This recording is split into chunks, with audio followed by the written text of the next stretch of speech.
I took the train to surprise my grandson on his graduation day, but my son said, "You're embarrassing him." I watched from the parking lot until he gave my seat to his wife's aunt. "You shouldn't have come, Mom," he repeated, standing on the platform's edge, with his hands shoved in his pockets, scanning the crowd, as if hoping no one would notice me. It's just not a good time. I still had the gift in my purse, a watch I had engraved for Justin, my grandson, with the date and 3 little words, "Always with you." Not some fanciful sentiment, just a truth. I had been there since the day he was born, changing his diapers when his mother disappeared for days, taking him to speech therapy when no one else had the time, and staying up with him when he was sick and afraid of the dark, his little hand always reaching for mine. Now, at 17, he was graduating high school, and I wasn't welcome. The train ride had been long. My knees protested every hour of it, but I refused to let Greg buy me a plane ticket. "You've already spent too much," I told him weeks ago. "This one's mine." I didn't tell him it would be my last long trip. My joints couldn't take much more. I didn't mention that I'd started forgetting simple things, like where I left my keys or how many sugars to put in my tea. No, this trip was my gift to Justin, to show up and be there. Yet Greg didn't hug me or take my bag. He just seemed embarrassed, as if I had shown up in a clown costume instead of my neat navy coat and low-heeled shoes. "Justin doesn't know you're here," he muttered, glancing back toward the parking lot. "And honestly, Mom, maybe it's best if it stays that way. He's under a lot of pressure." I looked down at my shoes, polished just this morning. My legs were shaking, but not from age. "I thought he'd be happy," I said quietly. "I haven't missed one of his milestones, not one." I know, Greg sighed, "but he's different now. It's not like when he was a kid. He's grown up and has his own friends. Everyone will be there, including Paulina's family. They come from a different world, a different kind of background." By that, he implied they were wealthy and prestigious, living in a realm of internships, prep schools, and silent judgment. Meanwhile, I was just the woman who used to mop floors and pack lunches in secondhand Tupperware. "You said I had a seat," I reminded him. "That was before. Now, Paulina's aunt arrived unexpectedly, and you gave her my seat." He didn't respond, just shifted his weight and looked away. I nodded slowly, gripping my purse strap as if it were the only thing keeping me upright. "Well," I said, "I'll find my own way." Greg opened his mouth, but I turned before he could offer whatever weak apology he had in mind. I walked out of the station, past the shuttle buses, past vendors selling school colors and plastic noisemakers, past the scent of popcorn and fresh grass. I walked until I found a small rental lot and sat inside a silver sedan I had picked up earlier. The ceremony was set to begin in 2 hours, and I would watch from the parking lot, not clapping for the first time in my life. The air conditioning in the rental car rattled slightly when I turned it on, but worked well enough. I sat back, unwrapped a half sandwich I'd brought from the train, and watched a stream of cars enter the lot. Shiny SUVs, expensive sedans, and a few stretch limousines with tinted windows. I counted them without any real reason, perhaps just to focus on something other than the ache in my chest. It wasn't just about the folding chair with my name on it.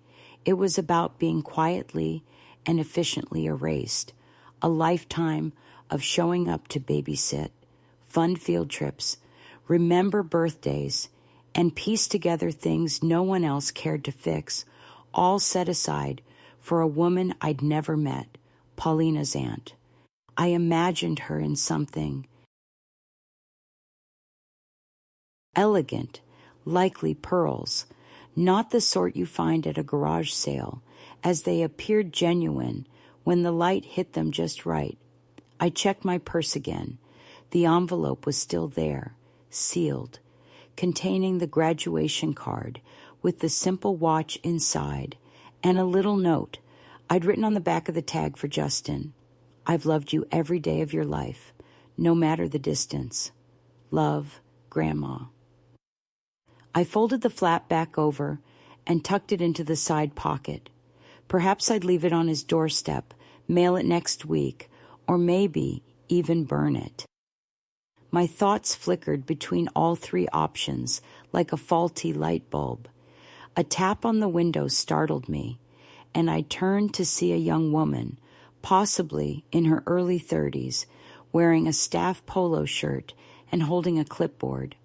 Her face was flushed from the sun, but she smiled politely. "Hi there," she said through the glass. "Are you here for the ceremony?" I hesitated, then rolled the window down slightly. I was supposed to be. She blinked, uncertain of what to say. "Oh, well, the auditorium opens in 20 minutes. If you're waiting for someone, I just wanted to let you know that parking time is limited for non-ED guests." "Thank you," I said. "My chra. I call 12 intro. I'll be on my way soon." She nodded, offering a kind smile, and walked away, calling something over her shoulder to another usher. I watched her clipboard bounce with each step, imagining a perfect list of names and seating arrangements, none of which included mine anymore. I leaned back in the seat, letting my eyes drift to the crowd forming near the main entrance. Students in robes, families posing with flowers and signs. I spotted Justin almost instantly.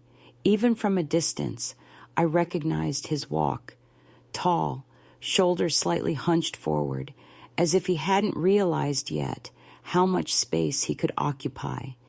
His gown fluttered behind him as he half-jogged across the lawn toward a group gathered near the steps. My heart thudded. He was beautiful, not in a polished catalog way, but in a way that made your throat catch. His eyes, even from afar, were filled with that restless energy I'd noticed since he was a child.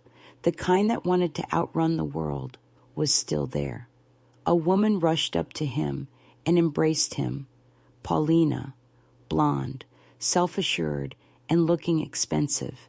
Then another woman, possibly his aunt, gripped his shoulders and said something that made him laugh.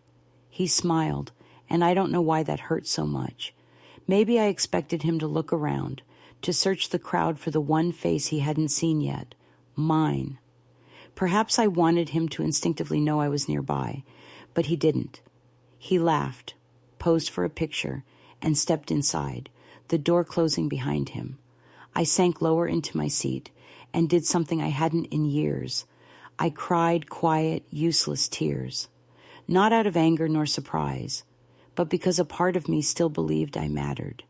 Some foolish part had held on to hope, a part that wore secondhand pearls and took a 9-hour train ride to sit in a car where she didn't belong. I wiped my face harshly, angry at myself. No more. I sat up straight, grabbed my phone, and opened the banking app. The charges for the event were still pending.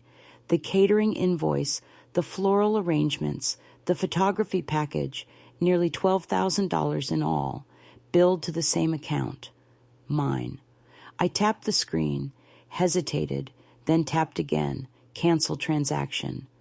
The screen flashed twice before displaying a message I hadn't expected to find so satisfying. Cancellation request submitted.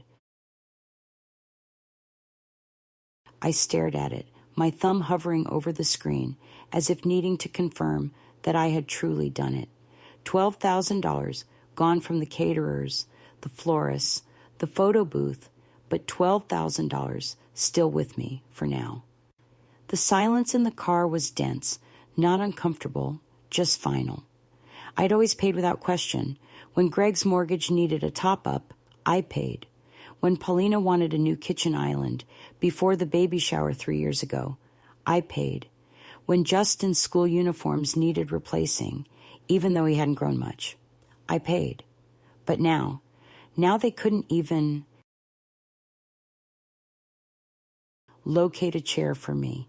I opened the window just a bit, allowing the warm air, along with the scent of freshly cut grass and heated pavement, to envelop me. In the distance, a band was tuning up, and cheers erupted from the crowd. It must have been the announcement that the ceremony was about to begin. I wondered if Greg had checked his phone yet, or if his card was just declined when attempting to tip someone or buy a last-minute bouquet. I pictured him in his crisp jacket, phone to his ear, his mouth tightening as he heard, "Authorization denied." Good, let him worry a bit. Movement outside the car caught my attention. A tall girl with dark curls, neatly pinned, wearing a green dress, walking alone along the building side. She seemed lost and young, maybe in her late teens. She stopped near the car, took out her phone, checked something, then glanced around. When her eyes met mine, she hesitated and then cautiously stepped forward. "Excuse me," she said, her voice polite but slightly unsure. "Are you Mrs. Mason?" I blinked. Yes. Her face brightened. "Oh, good. I wasn't sure if I had the right person. I'm Melissa, Justin's friend. He talks about you often. Says you make the best peach cobbler in the state." I felt my mouth twitch, almost forming a smile. "He says that all the time. I think he misses your cooking more than anything when he's at school." I tilted my head, unsure about this unexpected kindness. "Are you part of the ceremony?" She shook her head. "No, I'm just here with friends. I saw you from the side window and thought maybe you were lost or needed something." I studied her. Her expression was genuine, filled with a quiet honesty and warmth. I gestured to the passenger door. "Would you like to sit for a minute?" She looked surprised, but nodded. "Sure." We sat in silence for a while, faint applause filtering in through the open window, names being read, parents cheering, flashbulbs popping. "I didn't get a seat," I eventually said. "I heard," she replied softly. I turned toward her. "You heard?" She looked down at her hands. "I was helping set up yesterday. Justin's name card was in the front row, and there was one next to it that said, Mrs. L. Mason." I asked if that was his grandmother, and Paulina's cousin rolled her eyes and said, "Not anymore." Greg said she wasn't coming, that she'd probably just get confused anyway. I closed my eyes. "I'm sorry," she quickly added. "I thought maybe you knew." "I do now." She sat silently beside me, her hands resting in her lap, as if unsure where to direct her gaze. "It's amusing," I remarked, my tone calm and almost playful. I had spent much of my life tidying up after others, ensuring Greg had shoes that fit, working extra shifts to afford a second-hand piano because he pleaded for lessons, only to quit 2 months later. I didn't mind. It was never about being thanked, but about being present. "I think Justin understands that," she said. I nodded. Perhaps he did. We watched the crowd inside as they shifted. Likely the last names were being called. A burst of music played, louder this time. They were likely heading to the courtyard for the ceremony, perhaps photos. Alyssa glanced at me, asking if I wanted her to bring him over. I was silent for a while, then shook my head. No, sweetheart. If he wants to see me, he'll know where to find me. The doors opened, and the graduates poured out like vibrant confetti, robes flowing, caps askew, some tossing them into the air with triumphant cheers. Parents surged forward, phones in hand, tears in their eyes, amidst cheers, balloons, and banners, a whirlwind of love, noise, and pride. I watched from the car as Alyssa went to meet her friends, leaving me with a gentle, apologetic smile and a promise to visit if I ever desired company. I thanked her, not for the visit or kind words, but for being the only one today who met my gaze without flinching. I remained still as the crowd grew. Justin was easy to spot, tall and unmistakable, his robe unzipped over a crisp shirt and tie, cap in one hand and a bouquet of white roses in the other. His smile was broad and unguarded as he hugged Paulina and someone who must have been her aunt, the one who had taken my place. She kissed his cheek and handed him a small wrapped gift, a little blue box, something pricey. He nodded courteously. Greg lingered nearby, laughing a bit too loudly, patting Justin's shoulder as if he had accomplished something remarkable himself. He probably believed he had, after all. Wasn't he the one who got Justin here? Used my money for tutors, arranged the prep courses, and boasted at barbecues with tales born from my hard work. I noticed Justin quickly scanning the crowd, and my heart skipped a beat, but he was likely just searching for one of Paulina's cousins, the photographer, or a friend for a selfie. Not me, never me. Then a flicker of movement caught my eye as he reached for his phone, checking the screen. His expression shifted slightly, a crease in his brow, a gentle frown. I recognized that look. He used to have the same expression when I told him there were no more cookies in the jar, and he doubted me. Greg leaned in and said something, and Justin replied. I couldn't hear the words, but his gesture was clear. He stepped back, shook his head in disagreement, and walked away from the group, not hurriedly, not causing a scene, but with purpose. My heart thumped hard against my ribs as he crossed the lawn through the crowd, searching with his eyes. I froze when his gaze turned toward the parking lot. I didn't duck or hide. I just sat there with my hands in my lap, the envelope still visible from my purse. Our eyes met, and he paused for a moment, then another, before coming toward me. He crossed the lot with long strides, ignoring calls behind him, stepped off the paved path, and walked through the yellow grass to where my car was parked under the white oak tree. He reached the door, and I rolled the window down. "Grandma," he said, his voice cracking. I nodded.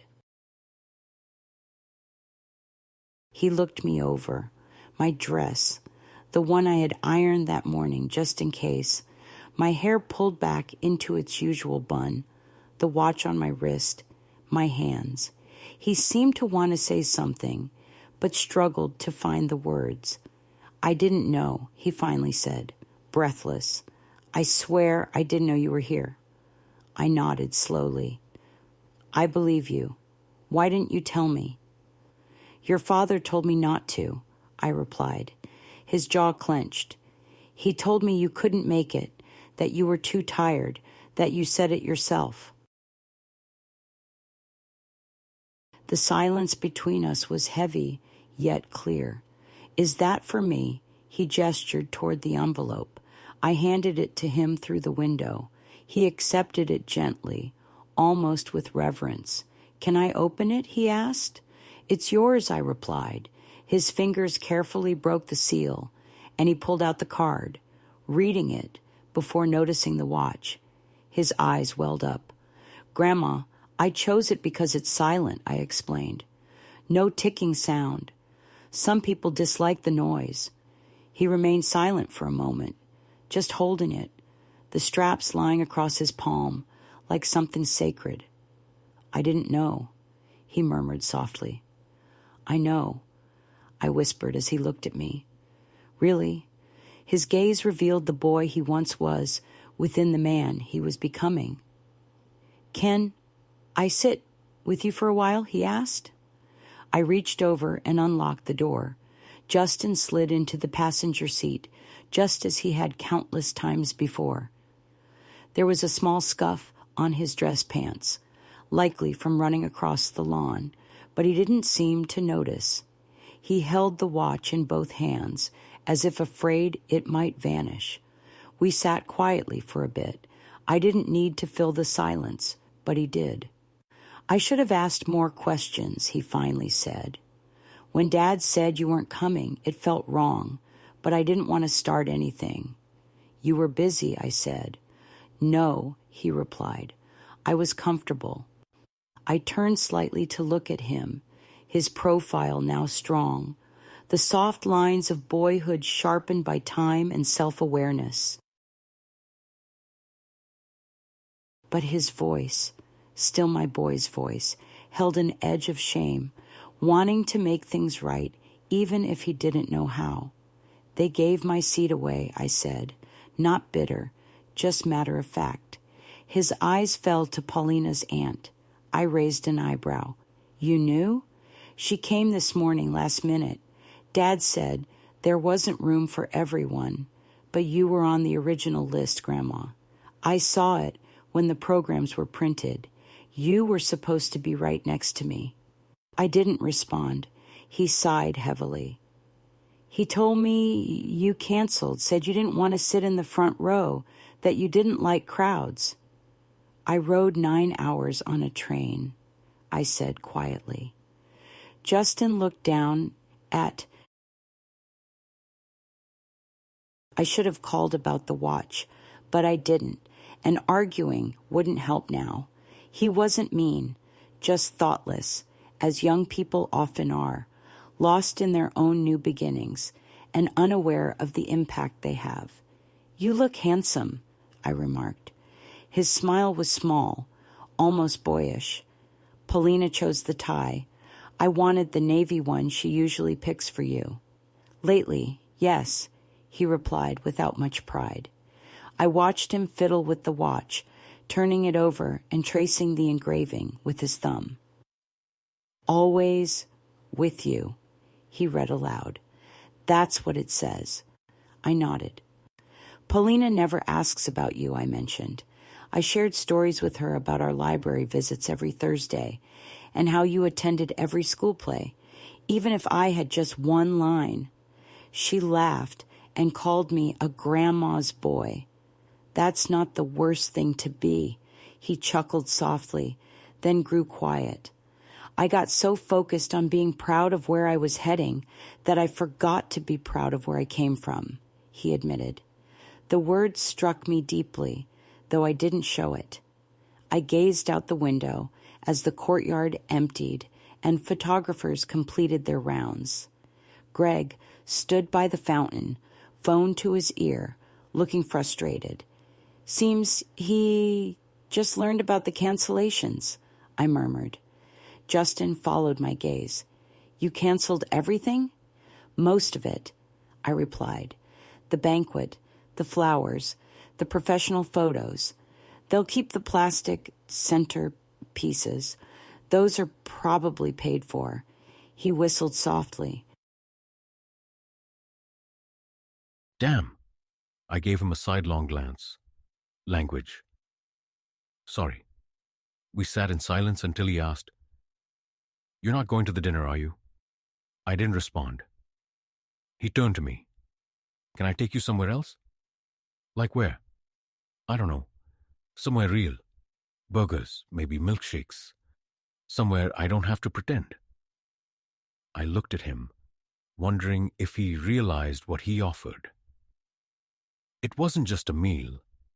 It was a gesture, reaching back to the child he once was, who thought a fast food dinner with Grandma was the best. I'd prefer steak on linen, I mentioned, and Justin flashed a genuine smile, not out of politeness or pretense, but like a boy who had just returned home.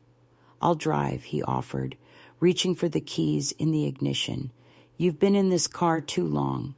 He drove not recklessly, but with a quiet confidence, as if he hadn't had the chance to drive freely for some time, one hand on the wheel, the other resting loosely by the gear shift.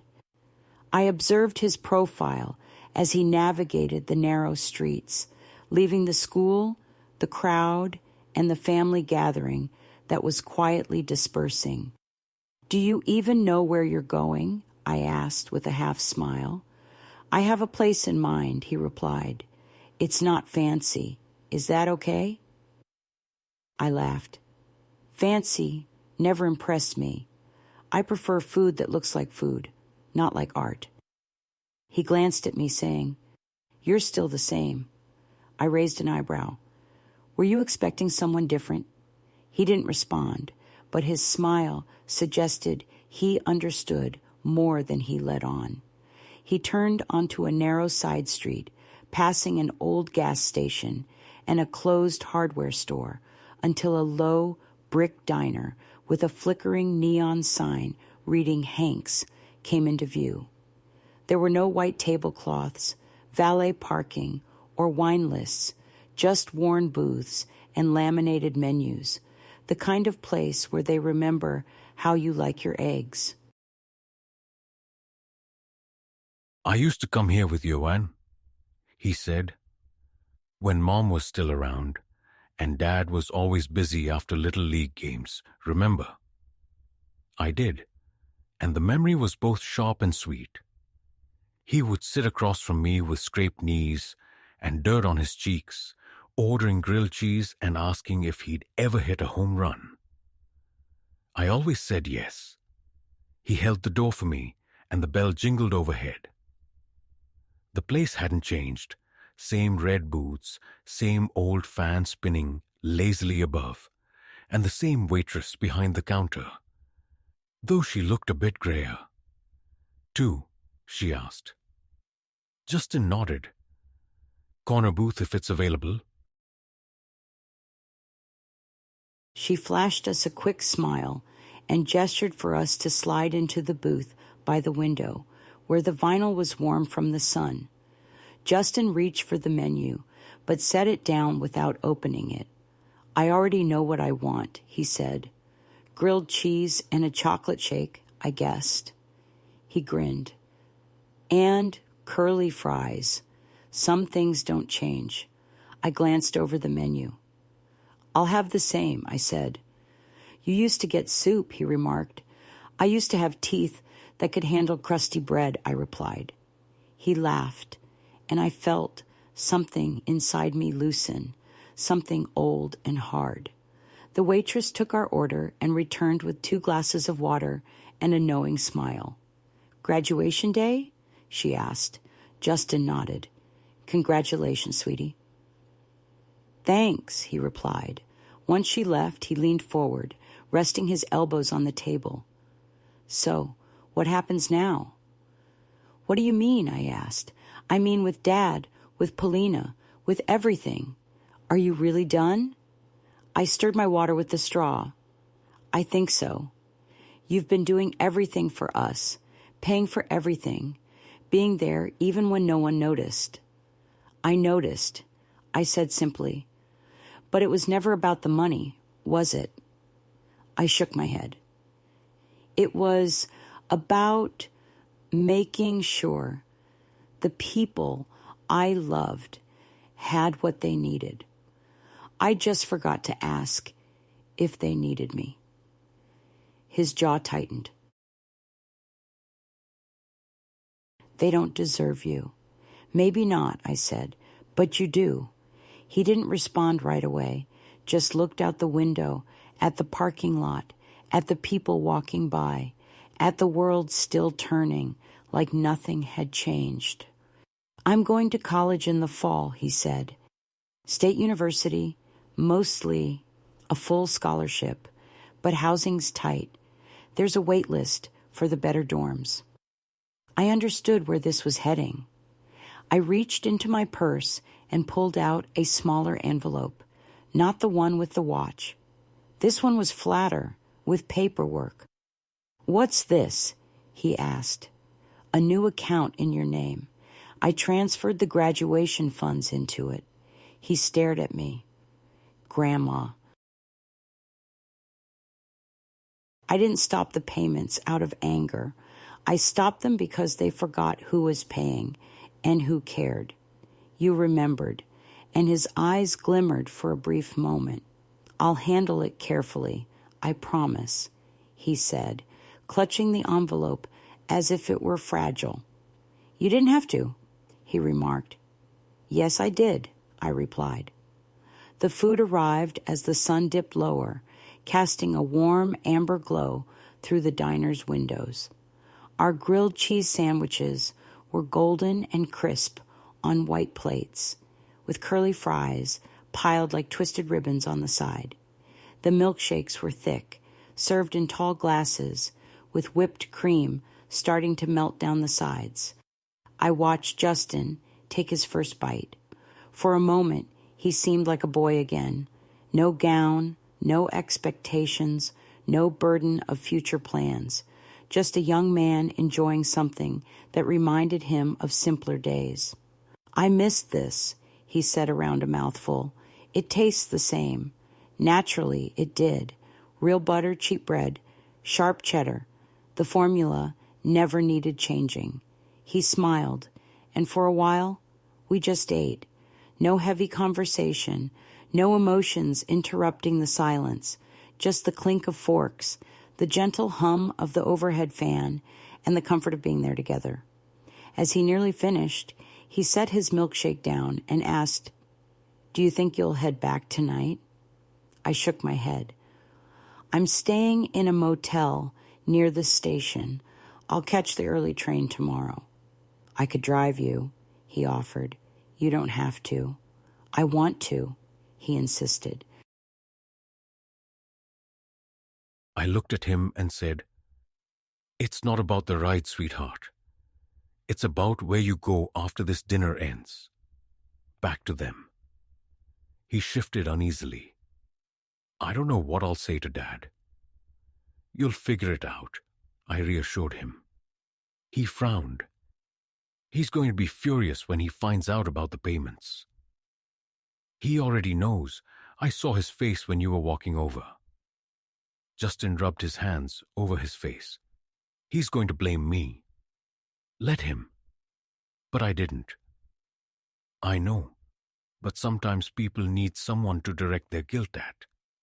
If it helps him sleep better, let him think it was your idea. I've got broad shoulders and so do you." He shook his head. "It's not fair."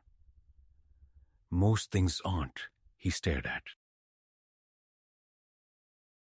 He stared at the table for a while before looking up. "Do you forgive him?" he asked. I hesitated, not responding immediately. Forgiveness wasn't something I gave out freely, especially after a lifetime of being ignored, tolerated, and appreciated only when it was convenient. "I'm not sure it's about forgiveness anymore," I finally replied. "It's about clarity, understanding what's there and what's missing, what I can still offer, and to whom." He nodded slowly. "And what about me?" he asked. I smiled. "You're not broken, Justin. You just lost your way a bit, but you found your path again, which is more than most can say."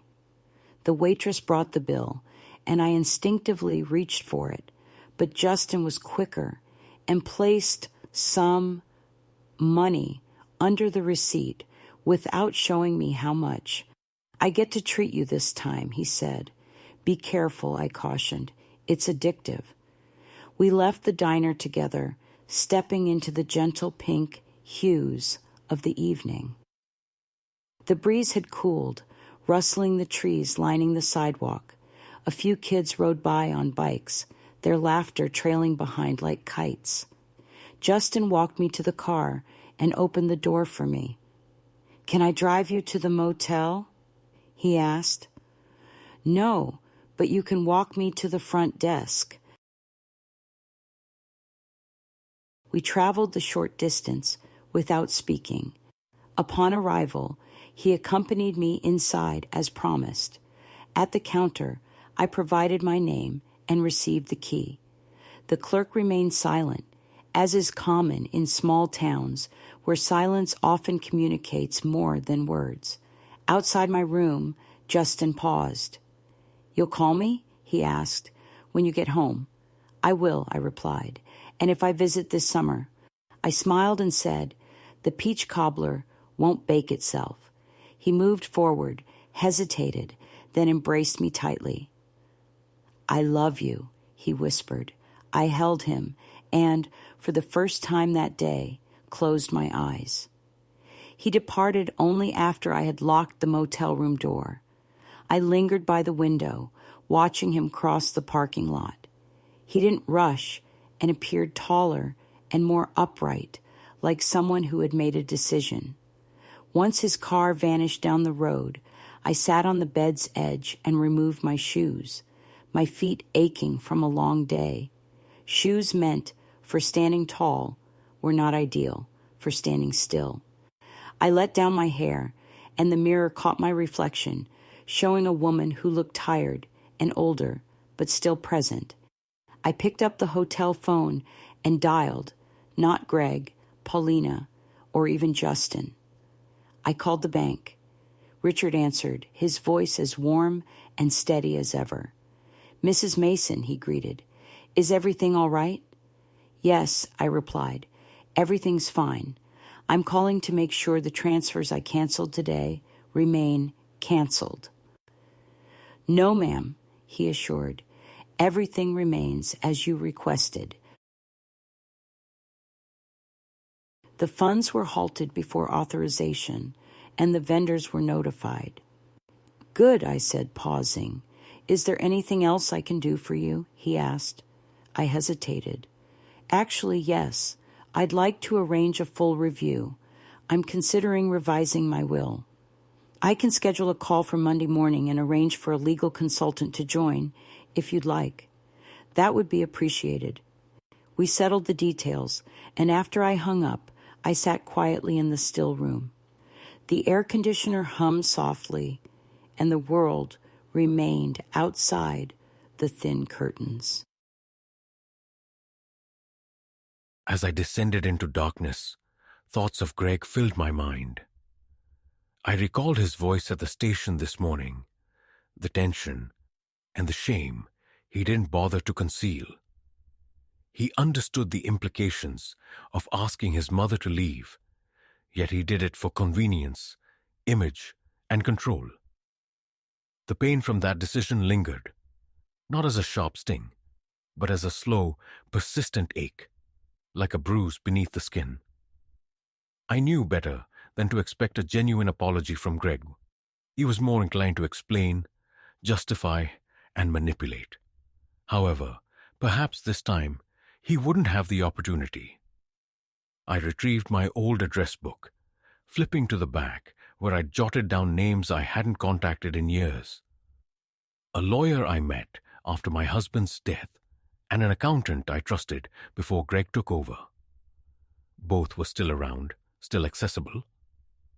I underlined one name and circled it, then jotted down a new note. "Everything starts Monday." With that, I switched off the light and lay down, fully dressed, the watch box still in my hand. I awoke early, not from noise or discomfort, but with a clear mind. The sky outside was barely tinged with blue.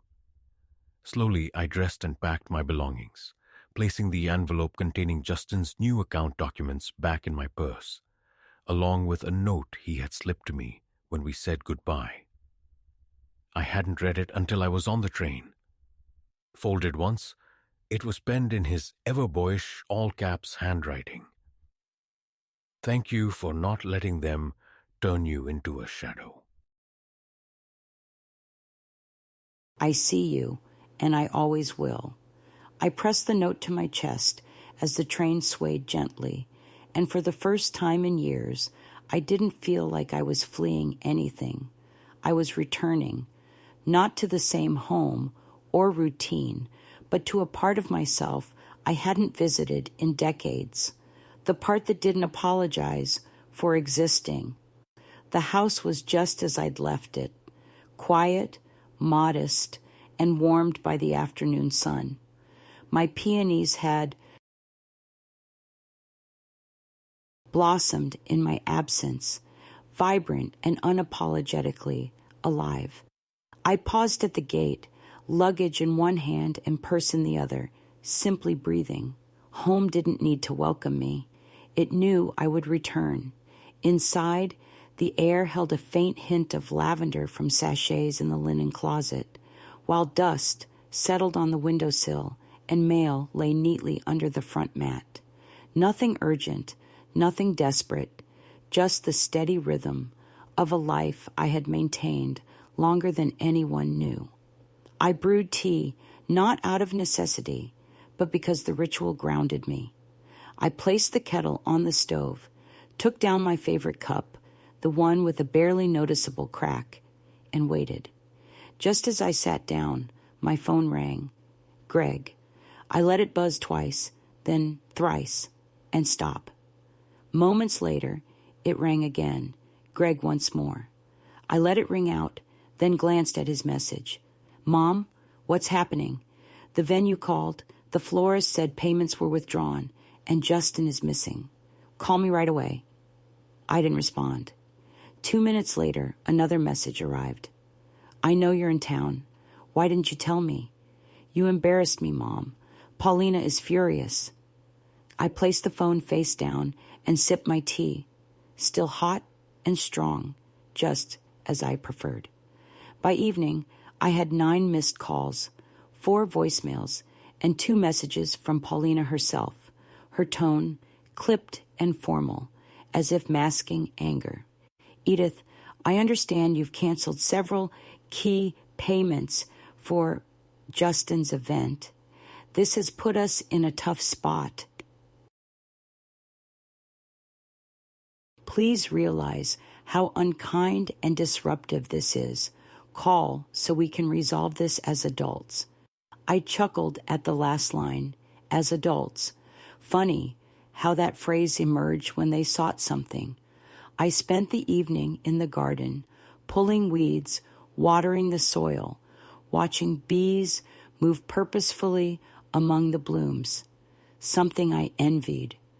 I was tired, but not the kind of tired that demands rest, the kind of tired that... The next morning, I headed into town to meet with my lawyer and sign the initial documents to transfer power of attorney. Greg's name, once confidently inscribed, was now crossed out and replaced with mine. I then opened a safe deposit box to store Justin's note, along with a copy of the watch engraving, always with you. Let people think I was being petty, dramatic, or even cruel. Let them gossip in private about my supposed episode in my later years. Let them cast shadows, for I was no longer in them. That evening, Justin called. Hey, he said, his voice softer than ever. Hey there, I replied. I'm home, he announced. I spoke with Dad. He pretended to be confused, blamed the agency, then Paulina, then the seating chart. Of course, I didn't believe any of it. I told him I knew what happened, that I saw you there. I closed my eyes. How did he take it? I asked. Worse than I expected, better than he deserved, he replied. I waited. I told him I won't be using the money he set aside for college, Justin added. I told him I found a better source now. Are you sure? I asked. I've never been more sure, he said, pausing. Thank you, Grandma. Not just for the account, but for the clarity. I smiled. Clarity is a gift, though not always a gentle one. No, he agreed, but sometimes it's exactly what we need. In the following days, I fell into a familiar rhythm I hadn't realized I missed, slow and intentional. I ignored calls and messages, visited the farmer's market, baked a peach pie just for the joy of it, and repotted my geraniums despite my knees protesting. The quiet around me felt full, rich with calm and choices, a kind of stillness that was comforting. Then, one afternoon, there was a knock at the door. Not a call or a text, but an actual knock. Through the lace curtain, I saw a woman, elegantly dressed, likely in her late 50s, with pearl earrings and a silk scarf that seemed out of place on my dusty porch.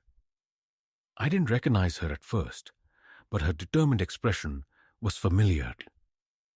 I opened the door. "Mrs. Mason?" she inquired.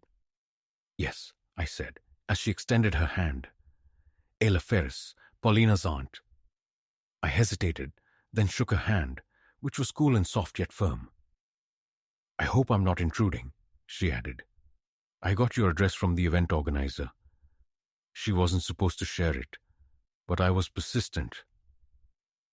Her eyes drifted past me into the hallway before returning to my face. "May I come in? Just for a few minutes?" I thought about refusing, but something in her demeanor, perhaps not quite regret, but the tension of someone unaccustomed to being questioned, piqued my interest. I stepped aside. She entered with the confidence of someone who rarely waits for permission, quickly taking in the photos on the mantel, the crocheted pillow on the armchair, the cozy clutter of a lived-in home. She sat down when I gestured, then folded her hands in her lap. "I owe you an apology," she began, surprising me. "Do you?" I asked. "Yes, for taking your seat at the graduation." I sat across from her. "You didn't take it. It was offered to you." Her eyes flickered. At the time, I didn't realize it wasn't readily available. Greg simply mentioned his mother chose not to attend, and I assumed, wrongly, as it turned out. People often make assumptions when trusting a man's word. She gave a brief, dry laugh. "You're sharper than they said," which amused me. "They who?" I asked, but she didn't answer directly. After everything unraveled at the banquet, I began to ask questions. I've never been particularly close to Paulina's side, not genuinely.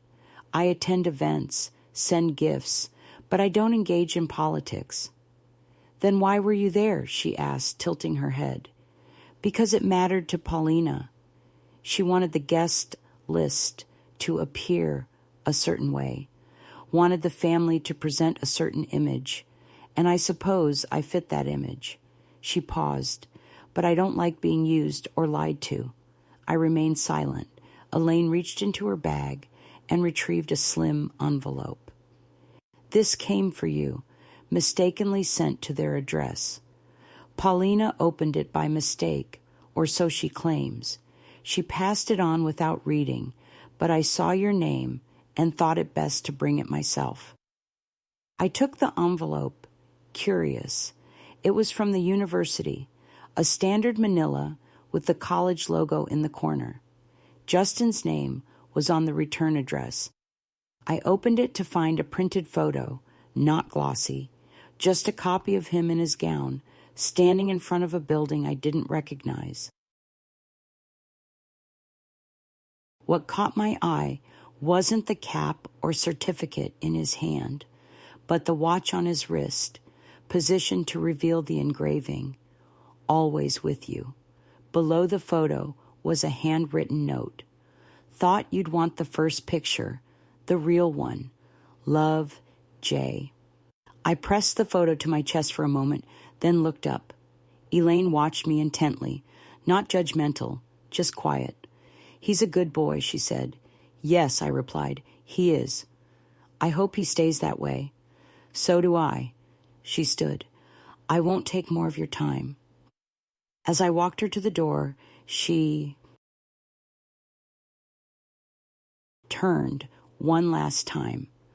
For what it's worth, Mrs. Mason, I believe they've all underestimated you. They've made a habit of it, I replied calmly. Elaine nodded. Not anymore, I think. And then she left. It wasn't the photo that affected me. It was the positioning of the watch. That detail, that quiet, intentional decision, conveyed more than a dozen apologies ever could. He hadn't just worn it. He'd ensured I saw it, made sure I knew I hadn't been forgotten, no matter how much Greg and Paulina tried to change the narrative. I pinned the photo to the small corkboard in the kitchen, just above the calendar. I'd make space later, but for now, it stood alone, a marker, a beginning. That afternoon, I sat at my desk and reviewed the documents Richard had sent over. 3 stacks, account transfers, revocation of rights, preliminary trust setup. I read each line slowly and methodically, highlighting what mattered and crossing out what didn't. By the time the sun began to set, everything was signed. I called the courier, and an hour later, the paperwork was on its way back to the bank. Justin's name, full and official, was now attached to a trust that would take him further than any check from Greg ever could. It wasn't about the money. It never had been.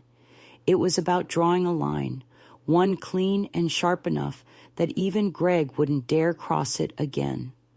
The next day, the doorbell rang just after lunch. I opened the door without checking the window. Greg stood on the porch, not angry, not smug, just defeated. He held a white paper bag in one hand, the kind from that overpriced deli downtown. Inside, undoubtedly, was something he thought I'd appreciate, a peace offering wrapped in wax paper and arrogance. "Hi, Mom," he said. I didn't invite him in. I didn't reach for the bag. He hesitated. I just thought maybe we could talk. "We are talking," I said.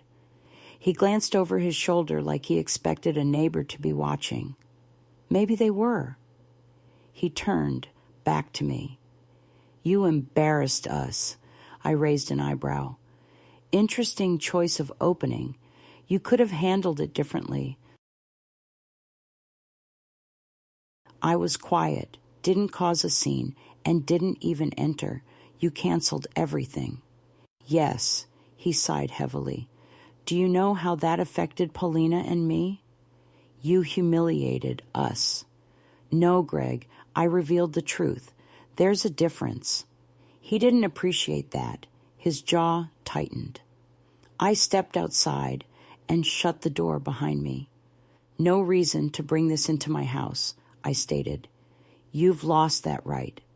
He appeared hurt, but it seemed more of an act than genuine emotion.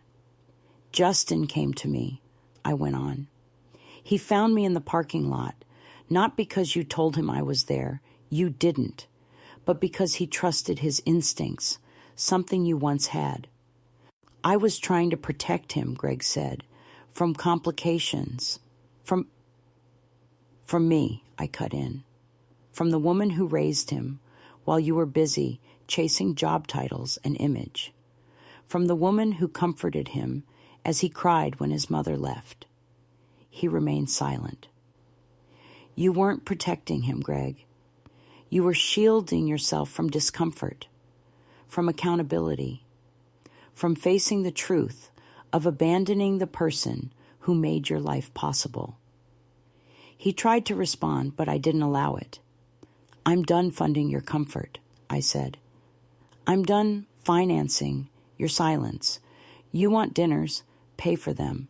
You want respect, earn it. Want trust, try being honest." His face reddened. "You think this is easy for me?" "I believe nothing is easy for cowards," I replied. He winced, and for a moment I saw the boy who used to cry in my arms over skinned knees and misplaced crayons, the one who would whisper, "Don't leave yet, Mom," as I tucked him in. That boy was gone. In his place stood this polished, grasping man whom I owed nothing. I'll be in touch if I need your...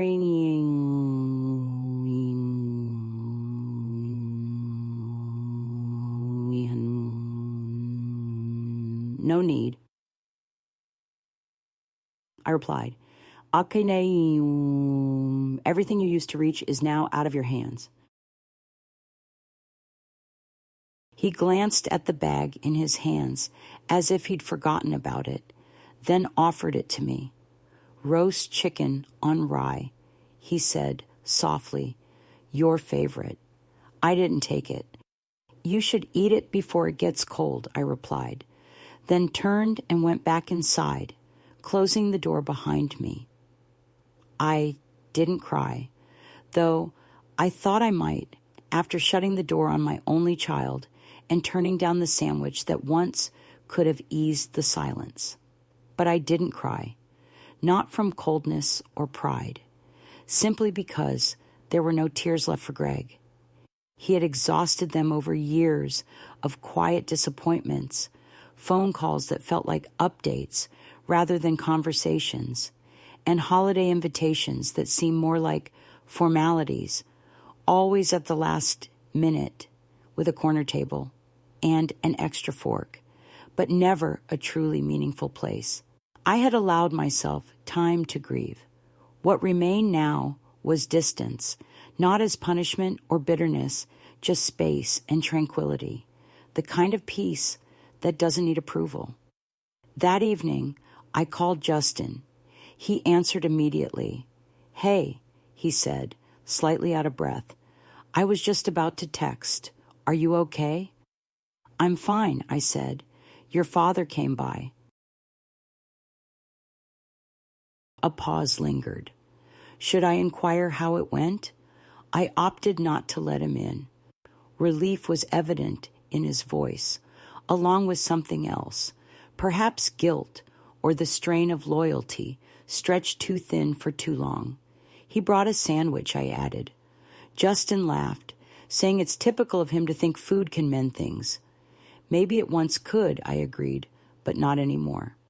We chatted about his summer plans, the dorm he hoped to move into, and the small job he'd taken at the library for some extra money. He spoke easily and openly, not like someone reporting in, but like someone being genuine. Near the end, he said, "I've been considering taking a trip before school begins. Not far, just a little break. Maybe I could stay with you for a week if that's okay." "It's more than okay," I replied. "I want to help around the house.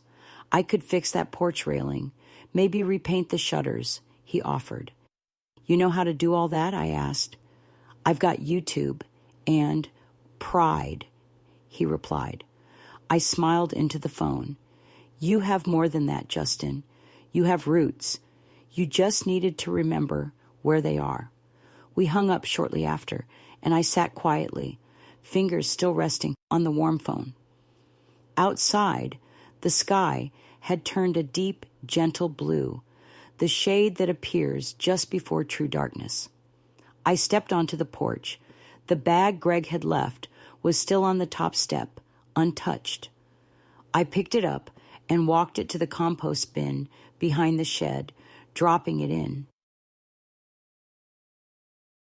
I didn't open it or check if the sandwich was made how I liked it.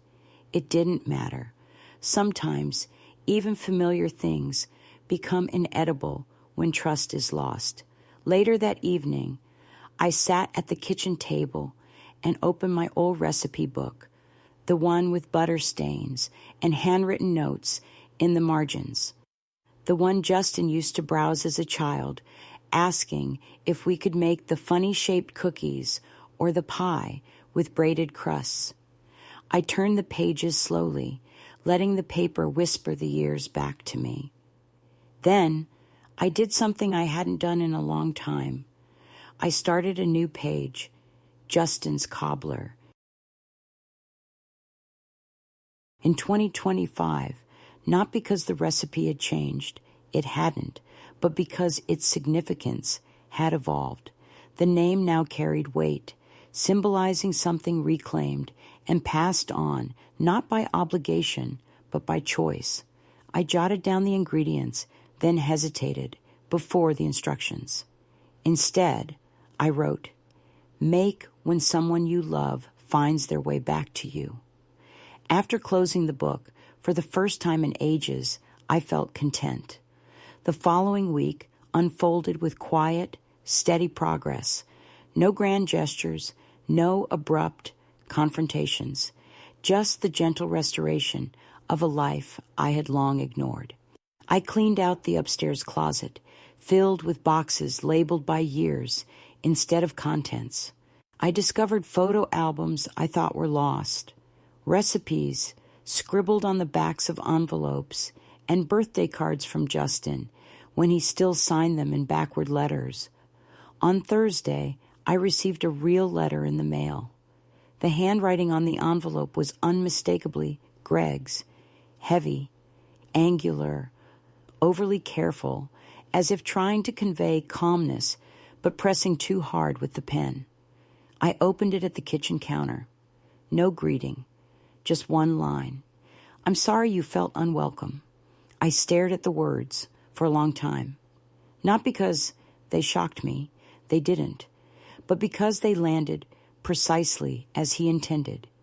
Elusive, blameless, safe.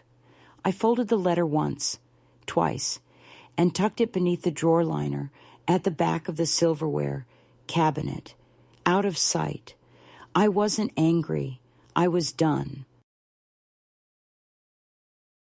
Justin arrived 2 days later with a duffel bag over one shoulder and a box of peaches in the other.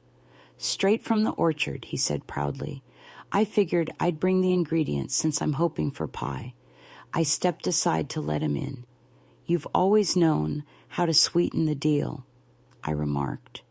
He dropped the bag by the door and surveyed the house, as if committing it to memory. "It smells like soap and something baked." "That's just the kitchen towels drying on the rack," I replied. He turned to me with a slight smile. "It smells like you." We spent the afternoon on the porch, and he painted. While I trimmed the lavender, he worked on the shutters. We exchanged only a few words here and there. The brush against the wood, and birds calling from beyond the fence, providing a soundtrack.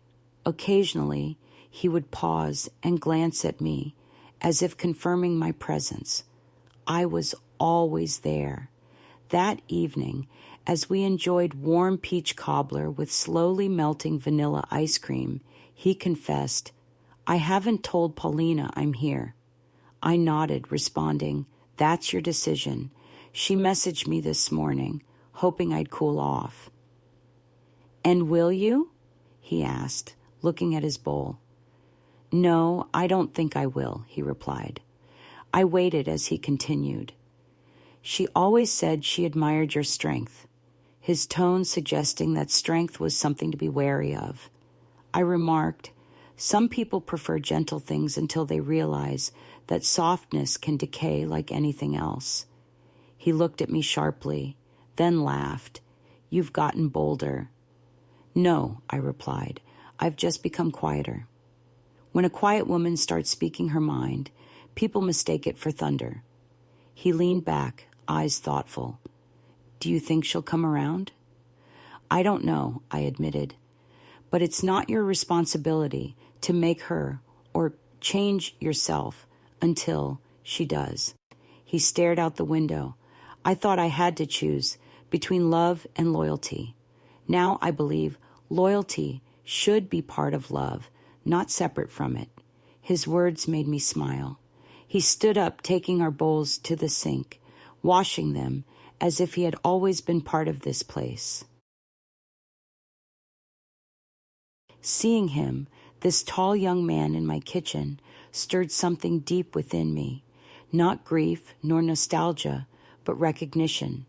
This was what survival looked like when it embraced peace, not just endurance, bitterness, or silence, but presence. The next morning, I found Justin outside, barefoot, on the dewy grass, near the old wooden bench that had supported so many summer days. He was gazing at the tree line as if searching for something unnamed. Quietly, I stepped outside, tightening my robe. "You look like someone waiting for a sign," I said, and he turned. Sheepishly, I admitted, "Maybe I am." I approached him slowly, my joints still stiff from sleep. "Did you sleep well?"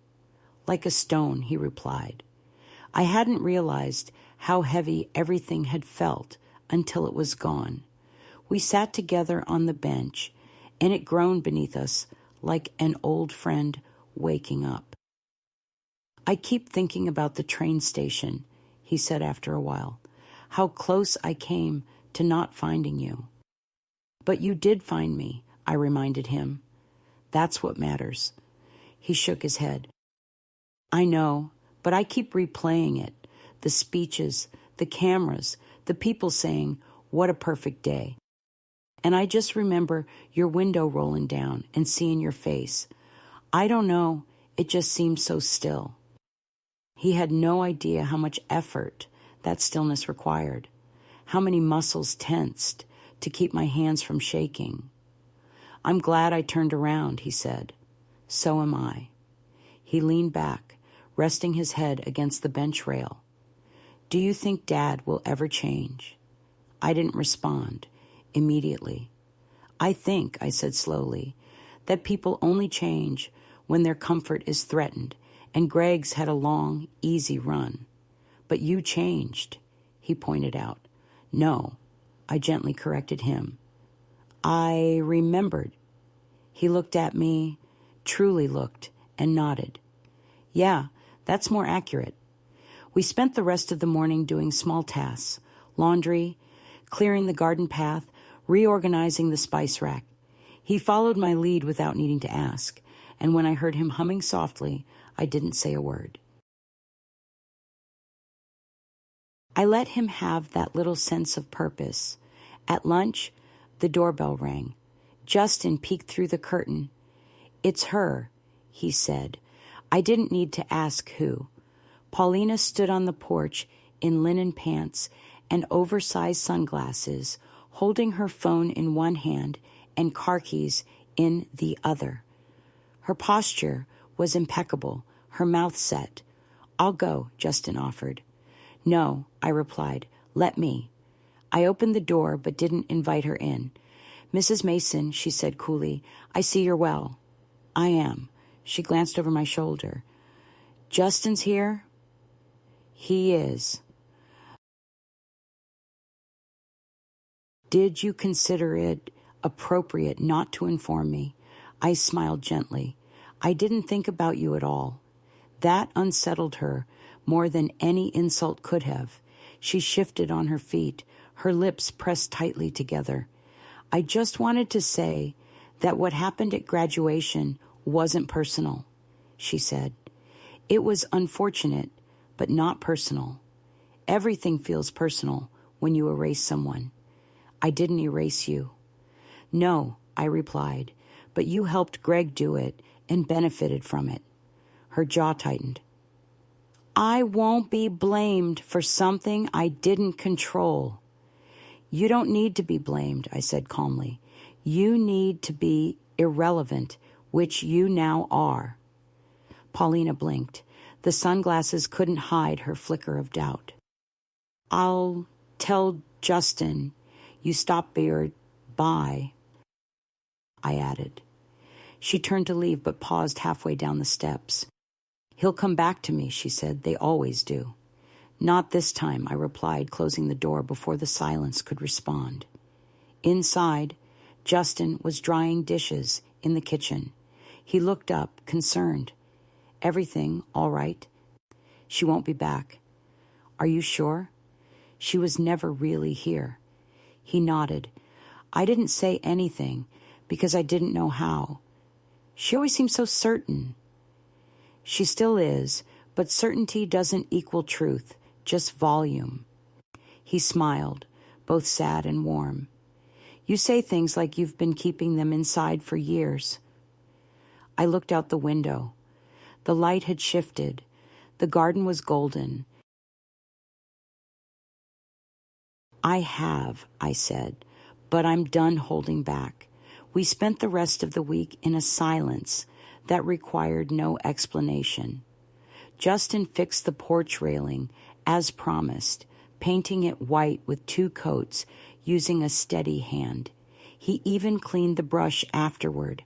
I hadn't asked him to, but he did it, and that mattered. It's the small things that reveal whether someone truly sees you, not the grand gestures. He cooked once, too, attempting my roast chicken recipe with a printed guide and about 5 times more rosemary than needed. It was dry and a bit burnt, but it was beautiful. I think I'll keep trying, he said that night, chewing slowly. You'll get there. I just want to do it like you do. No, I gently corrected him. Do you want to do it your way? He glanced at his plate, then back at me. Thanks for keeping me from fading into them. You were never theirs to lose, I replied. On his last morning, we stood together on the porch, the car engine running, his bag already in the trunk. He seemed unsure how to say goodbye. I'll return soon, he said. You don't have to promise, I replied, but I want to. He gave me a long, tight, honest hug, and I caught the scent of his shampoo and the faint cologne he'd borrowed from the hallway cabinet.